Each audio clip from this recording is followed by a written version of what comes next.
Hello there, and happy full moon in Capricorn and sun in Cancer time. May you be blessed at this time of lunar activation. May you feel the vibes awakening within you. Full moon is a time of dancing with opposites within ourselves, seemingly opposites, but they're really just different aspects of the same energy. And today's full moon, which is exact at 3:37 p.m. Central Daylight Time here in the USA, this full moon is at 1850 degrees Capricorn, so almost 19 degrees. And this awakens, the energies of Capricorn that have us to reach upwards, where perhaps even for some personal ambition, but if you're on the spiritual path, it's more about reaching for your spiritual ambition, for self-actualization, looking at how can you be more mature, more evolved. Basically, how can you show up more in your life as the person who you want to be, that higher self, that wise elder. And then also with the Cancer energy, this is the inner child, it is the family energy. This whole axis of Cancer Capricorn, it is your family and your family self, your roots. And so this is a time of connecting with your roots, and also remembering that for a lot of us, what we hold most sacred, what is at the core of your being, whatever that is, those roots. And a lot of times that is people, animals, or things, not material things, but maybe your home. I guess that is a material thing, but it's more than that. What are those things which give you that feeling of home? Who are those people that you feel at home with? It doesn't necessarily have to be your physical family or your physical tribe. Historically, it would have been. But now, as we move into the age of Aquarius, that might be broadened out into some type of spiritual clan. So yes, connect with that, and this is a wonderful time to reorientate to what is most important to you, your priorities. Where do you want to make your mark in the world? Not only in an ambitious kind of way, because most of the things that we chase after with ambition have only short-term meaning, but that's fine, I guess, if you need a little short-term meaning. But Capricorn is about the ascent from the depths of the ocean. Yes, there's a watery element to Capricorn. It is the sea goat, not just the goat. He starts in the depths of the ocean, has to climb up out of the water, and then rise up to the mountain. What does that remind you of? This reminds me of the story of evolution, of life, physical evolution, life coming out of the water and walking upon earth and then climbing higher and higher. Yes, so think about that. Where do you want to climb higher and higher? Again, where can you show up in your life as that better person that you know you already are? It's not even really about improving who you are. It's about improving how you act. Do you act like who you are? Do you express who you are? So this is being activated now. And listen, I know there's a lot of stuff going on in the world, and I also know, okay, on the very day of this full moon, Mercury enters its pre-retrograde storm. So we're already in the preamble of Mercury retrograde. So there may be things going wrong in your personal life, annoyances, complications, dramas, and all I can say about that, well, two things, I guess. First of all, don't step into the dramas if you don't have to. Just keep your nose out of it.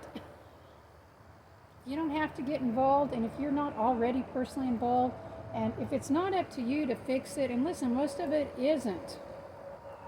You can't fix most of it, okay? You can fix yourself and your own problems.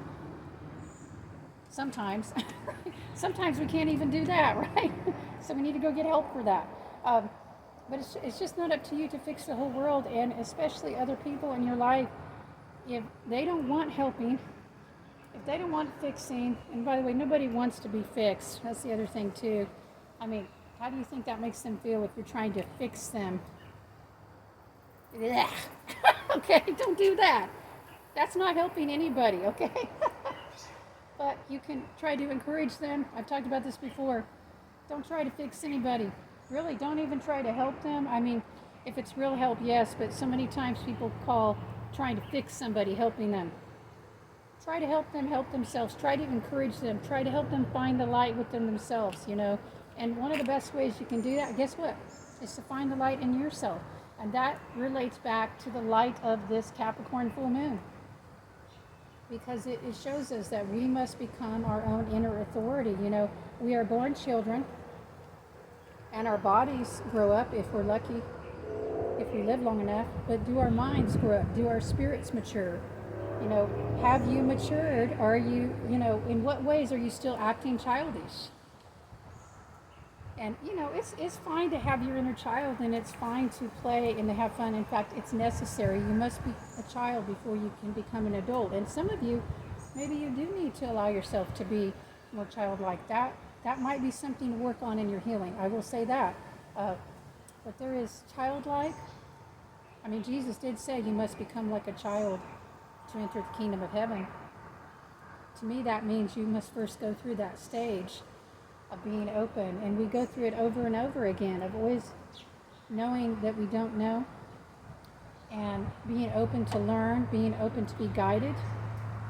But then there is also a time when we must become the adult in an evolutionary sense. So this is what this is working towards. And I know the Mercury retrograde makes it more complicated, and I know the state of the world in some ways, what you see, especially, you know, in the media and, you know, online and stuff, you know, let's face it, doom and gloom gets more clicks, okay?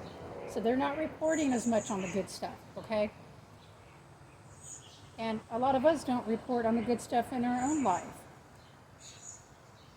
I think in order to stay sane right now, you have to start reporting on the good stuff to yourself. Listen, the miserable people aren't going to want to hear about it. They're not going to want to hear about the good stuff, or the happy stuff, or what went right today. They only want to look at what went wrong, okay? And granted, a lot seems to be breaking down. That's part of this entry into the new age of Aquarius.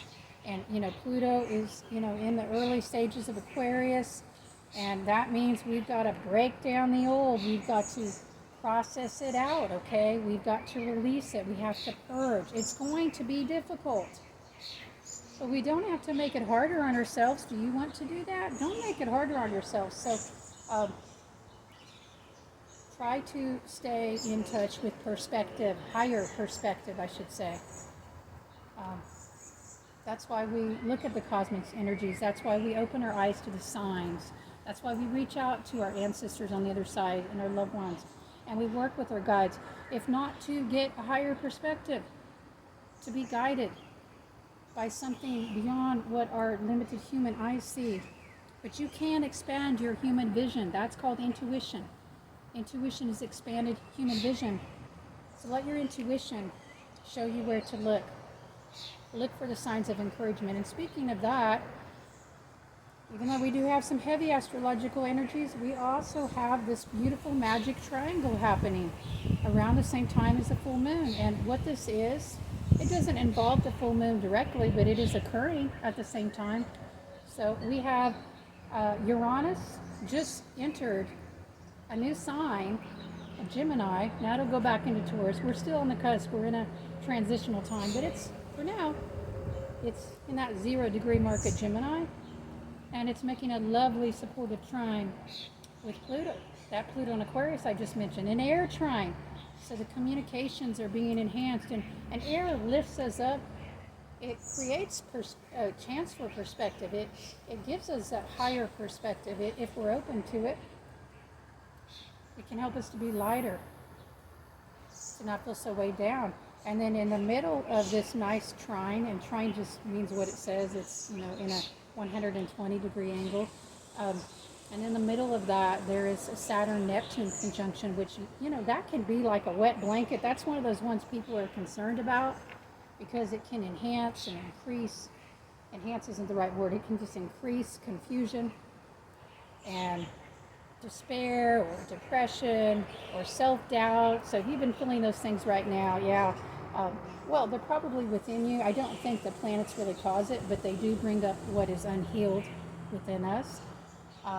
So that can be part of that, but there's the flip side here, and that Saturn Neptune conjunction is really good for blending the practical with the creative, for making your creative dreams real.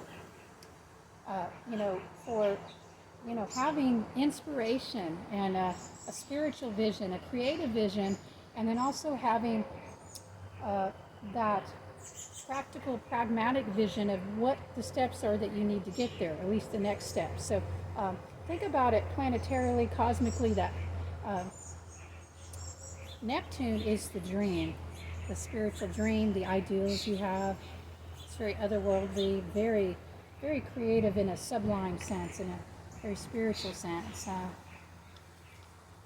And Saturn is the materializer. Saturn is the manifester. It brings things into form. So can you see and feel intuitively how the combinations of these energies can help you, help all of us? Even while so many of our foundations are crumbling in the world, and the corruption and the tyranny is being brought to the surface, it is being visible, and the hypocrisy, of those in power, so many, not just one party, okay? Don't think your party is exempt, because it probably isn't, okay?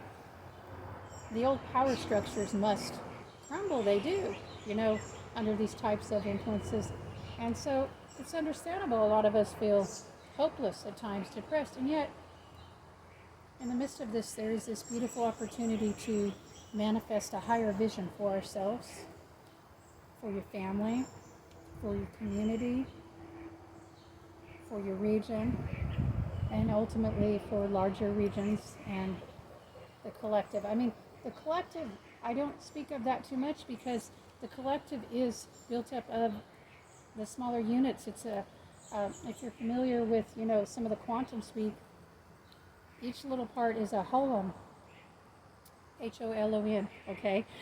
You can research that more if you want to know more about that. So we want to work in the holons, the pieces, okay, the parts that are most accessible to us. Now for some, maybe working in national level change is more accessible, but for most of us it's not, or international. You work within your own blueprint, your own karma, your own dharma, to make a difference, to make an impact. And never doubt for a second that what you do in your life matters. It matters. You contribute to your own energy, to your own healing, to your own upliftment, your own evolution. And as you do that, you're part of many larger wholes, and you add energy to that as well.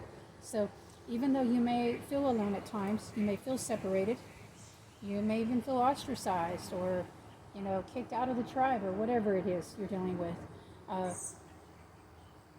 But the thing is, the tribe can't really ever kick us out. I mean, it can in a physical sense, but spiritually we're all linked. We're all linked, so we all impact each other. So when you move from love, you move from creativity, from joy, from that spaciousness of expressing your light as much as you can, given your life circumstances. I know it's hard sometimes. Sometimes the weight of living is just the weight. And you might feel that right now, with Mercury about ready to go retrograde, and Saturn and Neptune merging. Remember, that's part of it. How do you deal with the weight? Well, there's probably many different strategies, and I'd like to know if you have ideas to help people deal with the energetic and spiritual weight. How do you do it? I mean, I hope it's not just go in the house and pull the blinds down and hide from everything. That's not constructive. I think if a burden is heavy to carry, joy can make it easier. So looking for joy, allowing ourselves joy, allowing ourselves pleasure. Do not underestimate that. Do not underestimate the power of that, the reservoirs of strength that it can unlock. And then, we carry heavy burdens by becoming stronger within ourselves. So what strengthens you? It might even be an actual physical practice.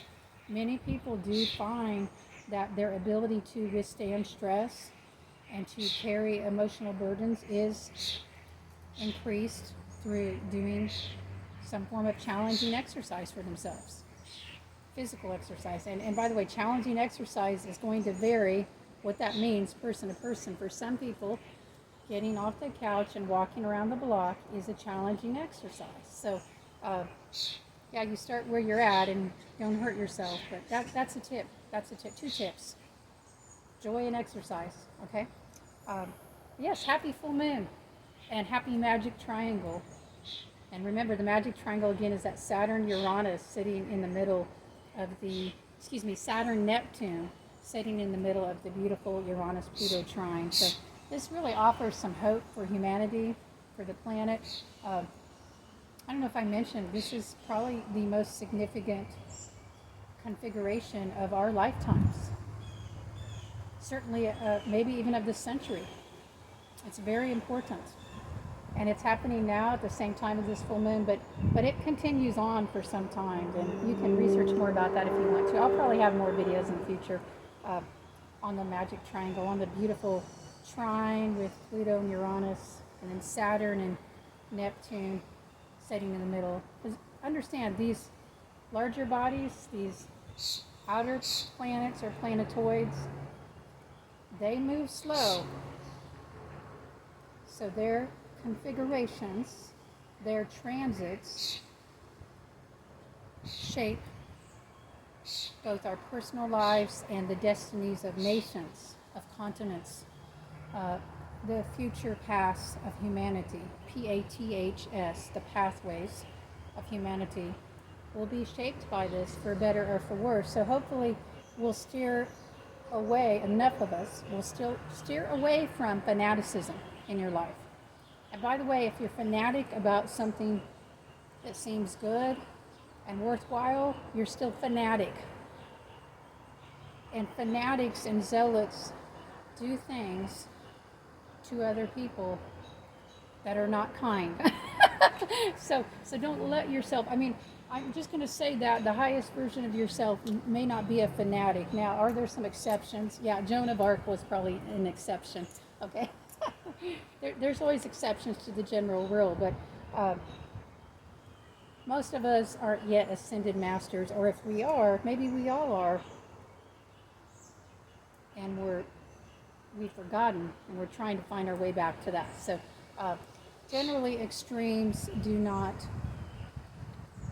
produce the spiritual growth you're going for, unless it's an extreme commitment to your joy, your love, your path of service, to loving others and loving yourself.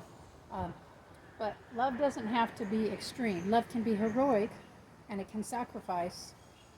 But I think the trick is, the key is to look at, it's one thing to be very excited and enthusiastic for yourself and the change you want to see. But when you start trying to push that on others, remember, that's like trying to fix people, trying to change them. You've got enough work cut out with yourself. I know I do, at least. I got enough work cut out with myself. So again, let's just encourage each other. Let's just share tips and share wisdom. We all have a wisdom. We all have something we know about or we're good at. And we can share that with each other. And that will help to transform the world. Alrighty. Well, until next time, I'm wishing you full moon blessings and much celestial light. Bright blessings.